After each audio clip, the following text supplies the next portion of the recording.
GeM துளிகள் தனியார் நிறுவனம் நடத்திய ஆய்வில் இந்தியாவிலேயே சிறந்த முதல்வர்கள் பட்டியலில் தலைவர் மு க ஸ்டாலின் முதலிடத்தில் இருப்பதாக உதயநிதி ஸ்டாலின் பெருமிதம் தெரிவித்துள்ளார். ஆவடி சட்டமன்ற உறுப்பினரும் பால்வளத்துறை அமைச்சருமான சாமு நாசரின் புதிய அலுவலகம் ஆவடியில் தொடங்கப்பட்டுள்ளது. இதன் திறப்பு விழா மற்றும் மாணவ மாணவிகளுக்கு டேப் வழங்கும் விழா கட்சி அலுவலகத்தில் நடைபெற்றது. இந்நிகழ்ச்சிக்கு பால்வளத்துறை அமைச்சர் நாசர் தலைமை தாங்கினார். இதில் சிறப்பு அழைப்பாளராக திமுக இளைஞரணி செயலாளரும் சேப்பாக்கம் சட்டமன்ற உறுப்பினருமான உதயநிதி ஸ்டாலின் சட்டமன்ற அலுவலகத்தை ரிப்பன் வெட்டி திறந்து வைத்தார். பின்னர் 120 ஏழை எளிய மாணவர்களுக்கு ஆன்லைன் வகுப்பில் படிப்பதற்காக டேப்களை வழங்கினார். இதனைத் தொடர்ந்து பேசிய அவர், இந்தியாவில் தனியார் நிறுவனம் நடத்திய ஆய்வில் இந்தியாவிலேயே சிறந்த 2வது முதலமைச்சர் என்றும் இந்த மாதம் சிறந்த முதலமைச்சர்கள் பட்டியலில் முதலிடம் பிடித்துள்ளார் என்று பெருமையுடன் தெரிவித்தார். அலுவலகம் சிறப்பு நிகழ்ச்சி சட்டமன்ற உறுப்பினர் மட்டும் கிடையாது, உங்கள் ஆவடிக்கு ஒரு அமைச்சர் கிடைத்திருக்கிறார். ஒரு நல்ல அமைச்சர் 2 பேருக்கு ஆப் வச்சிருக்கிறார். ஒண்ணு ஏற்கனவே இங்க அமைச்சராக இருந்தவர், சட்டமன்ற உறுப்பினர் இருந்தவருக்கு ஆப் வச்சிருக்கிறார்.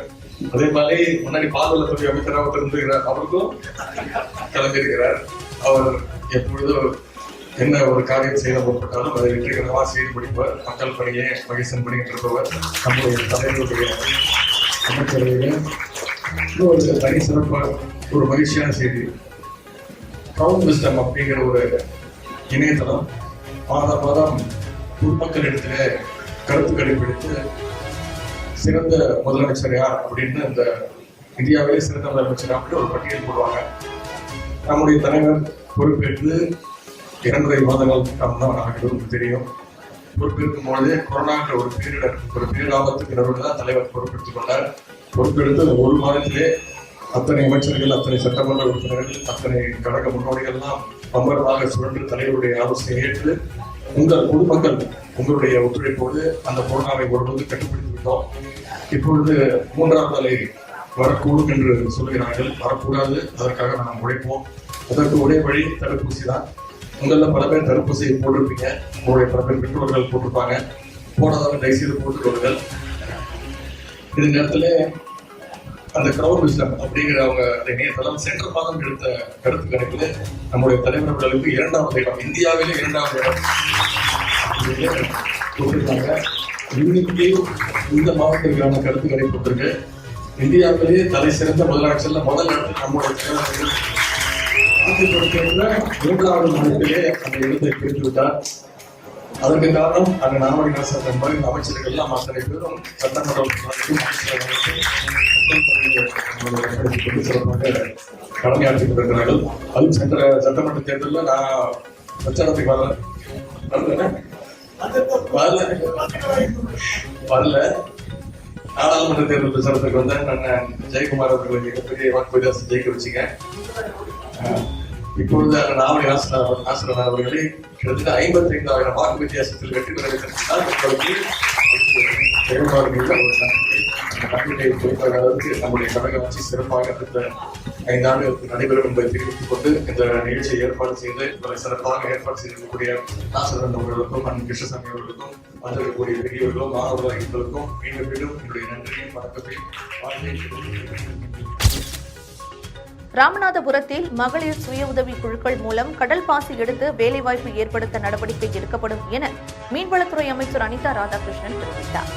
ராமநாதபுரம் மாவட்டத்தில் மீன்வளத்துறை அமைச்சர் அனிதா ராதாகிருஷ்ணன் பல்வேறு ஆய்வுகளை நடத்திய பிறகு மாவட்ட ஆட்சியர் அலுவலகத்தில் மீன்வளம், மீனவர் நலத்துறை மற்றும் கால்நடை பராமரிப்பு துறை சார்ந்த திட்டப்பணிகள் மற்றும் முன்னேற்றங்கள் குறித்தும் ஆய்வுக் கூட்டம் நடைபெற்றது.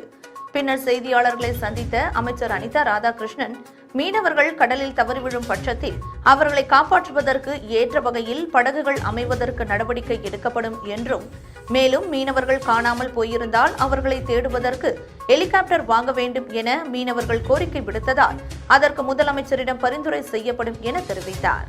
ராமநாதபுரம் மாவட்டத்திற்கு மீன்வள கல்லூரி அமைய முதலமைச்சரிடம் பரிந்துரை செய்யப்பட்டு நடவடிக்கை எடுக்கப்படும் என அமைச்சர் தெரிவித்தார். கரம்பக்குடி அருகே ஆக்கிரமிப்பு செய்யப்பட்ட அரசுக்கு சொந்தமான இடத்தை வருவாய்த்துறையின் அதிரடி நடவடிக்கையால் ஆக்கிரமிப்பு அகற்றப்பட்டது.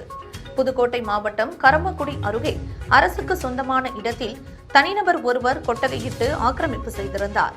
இதுகுறித்து தகவல் அறிந்த வருவாய்த்துறையினர் கடந்த 15 நாட்களுக்கு முன்பு கொட்டகையை அகற்றக் கோரி எச்சரிக்கை விடுத்தனர்.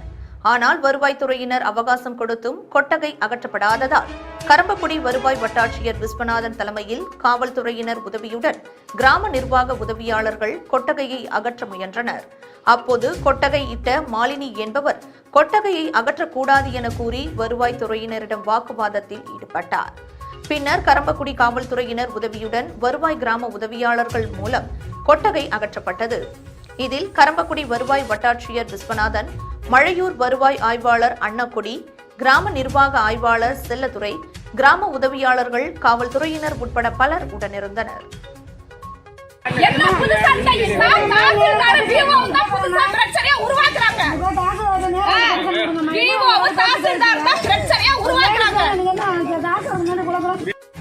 அவர் சொல்லி 15 நாள் ஆயிடுச்சு. 15 நாள் ஆயிடுச்சு, எடுக்கல. இதெல்லாம் உங்களுக்கு தெரியுமா தெரியாதா? தெரியும் சார். சிஎம்க்கு அனுப்பி இருக்கோம். சிஎம்க்கு நாங்க பதில் கொடுத்தோம். கலைஞர்ல கொடுத்தது செல்லுமா செல்லாதன்னு அவர்ல சார் பதில் கொடுக்கணும் உங்களுக்கு. இது நத்தம் புறம்போக்கு.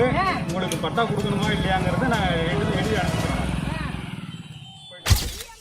பூந்தமல்லி திமுக சட்டமன்ற உறுப்பினர் அலுவலகம் திறப்பு விழாவிற்கு வருகை தந்த உதயநிதி ஸ்டாலினுக்கு சாக்லேட் மாலை அணிவித்து தொண்டர்கள் வரவேற்பு அளித்தனர். பூந்தமல்லி சட்டமன்ற தொகுதியில் திமுக சார்பில் கிருஷ்ணசாமி போட்டியிட்டு பூந்தமல்லி சட்டமன்ற உறுப்பினராக வெற்றி பெற்றார். இந்நிலையில் பூந்தமல்லி நகராட்சி அலுவலக வளாகத்தில் பூந்தமல்லி சட்டமன்ற உறுப்பினர் அலுவலகம் திறப்பு விழா நடைபெற்றது. இதில் சேப்பாக்கம் தொகுதி சட்டமன்ற உறுப்பினரும் உதயநிதி ஸ்டாலின் சிறப்பு விருந்தினராக கலந்து கொண்டு சட்டமன்ற உறுப்பினர் அலுவலகத்தை திறந்து வைத்தார். மேலும் பூந்தமல்லி சட்டமன்ற உறுப்பினர் கிருஷ்ணசாமியை அலுவலகத்தில் உள்ள சீட்டில் அமர வைத்து புகைப்படம் எடுத்துக் கொண்டார்.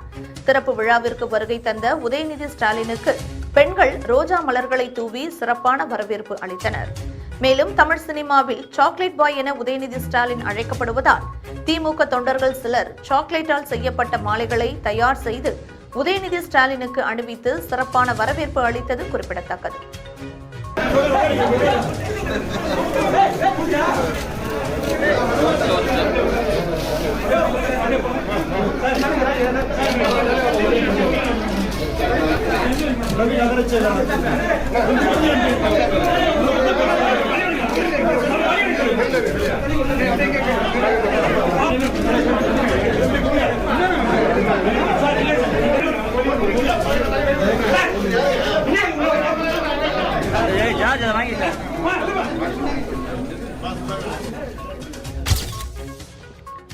ராமேஸ்வரம் அடுத்த அக்காள்மடம் அருகே இருசக்கர வாகன விபத்தில் இளைஞர் ஒருவர் தலைசிதறி சம்பவ இடத்திலேயே உயிரிழந்த சம்பவம் அப்பகுதியில் பெரும் சோகத்தை ஏற்படுத்தியுள்ளது. ராமநாதபுரம் மாவட்டம் தங்கச்சிமடம் மாந்தோப்பு பகுதியைச் சேர்ந்த எக்ஸ்ரேன் மற்றும் அவரது நண்பர் இன்பராஜ் ஆகியோர் பாம்பன் பகுதியிலிருந்து இருசக்கர வாகனத்தில் சென்று கொண்டிருந்தனர். அப்போது ராமேஸ்வரத்தை நோக்கி சென்று கொண்டிருந்த கார் அவர்கள் வாகனத்தின் மீது மோதி விபத்துக்குள்ளானது. இந்த விபத்தில் எக்ஸ்ரேன் சம்பவ இடத்திலேயே தலை சிதறி பரிதாபமாக உயிரிழந்தார். வாகனத்தின் பின்னால் அமர்ந்திருந்த இன்பராஜ் சிறிய காயங்களுடன் ராமேஸ்வரம் அரசு மருத்துவமனைக்கு அனுப்பி வைத்துள்ளனர். இதனையடுத்து சம்பவ இடத்திற்கு வந்த அவரது பெற்றோர்கள் மற்றும் உறவினர்கள் விபத்தை ஏற்படுத்திவிட்டு நிற்காமல் சென்ற வாகனத்தை பிடித்து நடவடிக்கை எடுக்க கோரி ராமேஸ்வரம் மதுரை தேசிய நெடுஞ்சாலையில் சாலை மறியலில் ஈடுபட்டனர். இதனால் சாலையின் இருபுறத்திலும் போக்குவரத்து நெரிசல் ஏற்பட்டது. பின்னர் சம்பவ இடத்திற்கு விரைந்து வந்த காவல் துணை கண்காணிப்பாளர் விபத்து ஏற்படுத்திய நபர் குறித்து விசாரணை மேற்கொண்டு துரிதமாக நடவடிக்கை மேற்கொள்ளப்படும் என வாக்குறுதி அளித்த பின் உறவினர்கள் சாலை மறியலை கைவிட்டு கலைந்து சென்றனர். தமிழ்நாடு மின் உற்பத்தி பகிர்மான கழகம் அமலாதி பிரிவில் பராமரிப்பற்ற கழிவறையை அகற்ற வேண்டும் என பொதுமக்கள் கோரிக்கை விடுத்தனர். செங்குன்றம் அடுத்த எல்லாபுரம் ஒன்றியத்திற்கு உட்பட்ட கன்னிகாபுரம் ஊராட்சியில் அமைந்துள்ள தமிழ்நாடு மின் உற்பத்தி மற்றும் பகிர்மான கழகம் அலமாதி பிரிவு அலுவலகம் அமைந்துள்ளது. இந்த அலுவலகத்தில் சில ஆண்டு காலமாக கட்டப்பட்ட கழிவறையை அலுவலக அதிகாரிகள், ஊழியர்கள் மற்றும் மின் கட்டணம் செலுத்த வரும் பொதுமக்கள் பயன்படுத்தி வந்துள்ளனர். இந்நிலையில் தற்போது அந்த கழிவறை மிகவும் சிதலமடைந்து முறையான பராமரிப்பின்றி இருப்பதால் அலுவலக அதிகாரிகள், ஊழியர்கள் மற்றும் மின் கட்டணம் செலுத்துவரும் பொதுமக்களும் கொடிய நோய்கள் பரவும் அபாயம் ஏற்பட்டுள்ளது.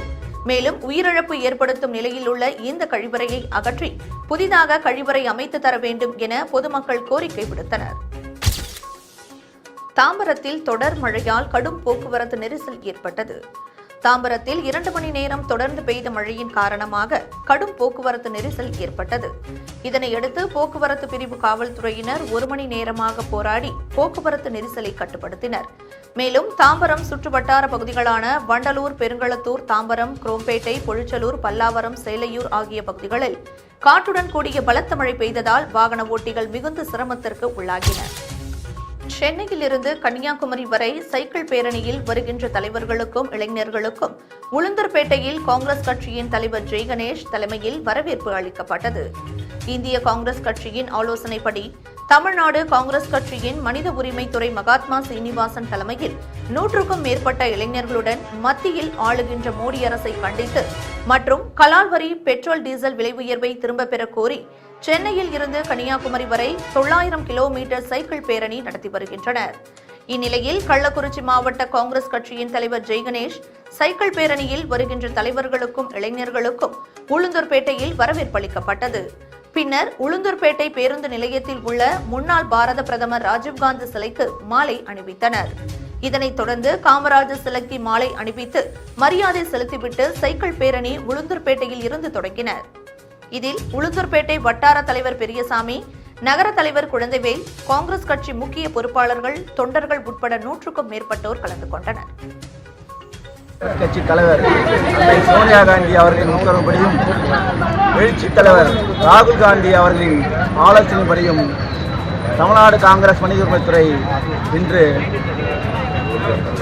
4வது நாளாக உளுந்தூர்பேட்டையில் கண்டன சைக்கிள் பேரணியை தொடங்கியுள்ளது.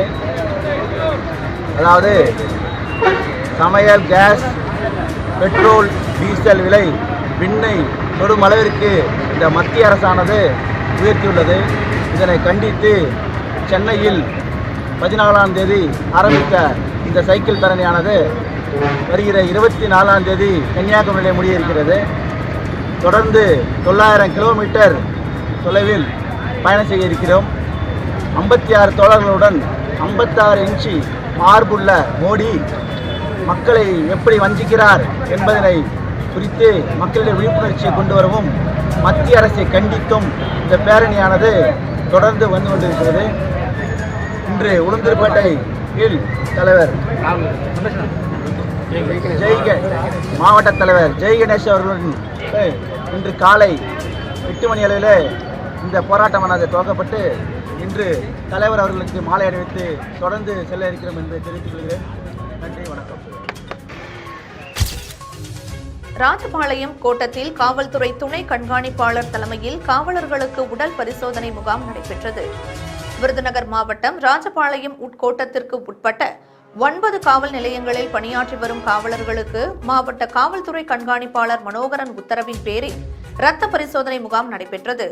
இந்த பரிசோதனை முகாமிற்கு ராஜபாளையம் காவல்துறை துணை கண்காணிப்பாளர் ராமகிருஷ்ணன் தலைமை தாங்கினார். இதில் சர்க்கரை நோய், தைராய்டு, இரத்த அழுத்தம், கல்லீரல் சம்பந்தப்பட்ட அனைத்து நோய்களுக்கான பரிசோதனைகள் செய்யப்பட்டன. இந்த பரிசோதனை முகாம் 4 நாட்கள் நடைபெறும் என தெரிவித்தனர். இதில் 400க்கும் மேற்பட்ட காவலர்கள் ஆர்வத்துடன் பரிசோதனை செய்து கொண்டனர்.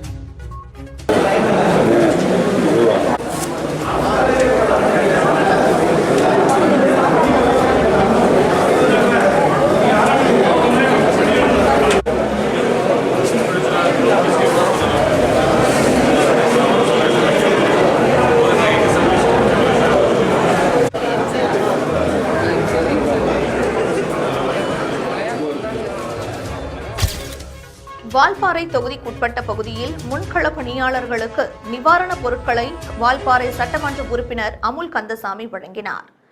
கோவை மாவட்டம் பொள்ளாச்சி அடுத்த வால்பாறை சட்டமன்ற தொகுதி முழுவதும் உள்ள 2000 முன்கள பணியாளர்களுக்கு வால்பாறை சட்டமன்ற உறுப்பினர் அமுல் கந்தசாமி காய்கறிகள், மளிகைப் பொருட்கள் உள்ளிட்ட 15 பொருட்கள் அடங்கிய தொகுப்பு வழங்கி வருகிறார்.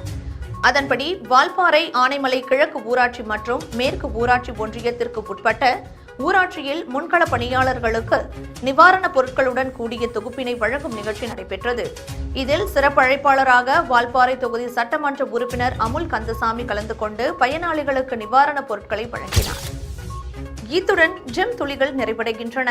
மீண்டும் துளிகளை காண ஜெம் டிவியை சப்ஸ்கிரைப் செய்யுங்கள். நன்றி, வணக்கம்.